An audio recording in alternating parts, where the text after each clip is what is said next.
নমস্কাৰ বন্ধু বান্ধৱীসকল, মই এতিয়া আহিছোঁ অসম দক্ষতা বিশ্ববিদ্যালয়ত। এইখন বিশ্ববিদ্যালয় আছে গুৱাহাটীৰ এই বিৰুবাৰীত।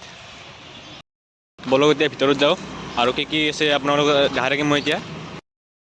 পুখুৰীটো কিছুমান ধৰণৰ মাছবোৰ আছে ইয়াতে।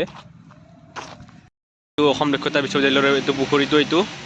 এতিয়া মই ভিতৰলৈ যাই আছোঁ।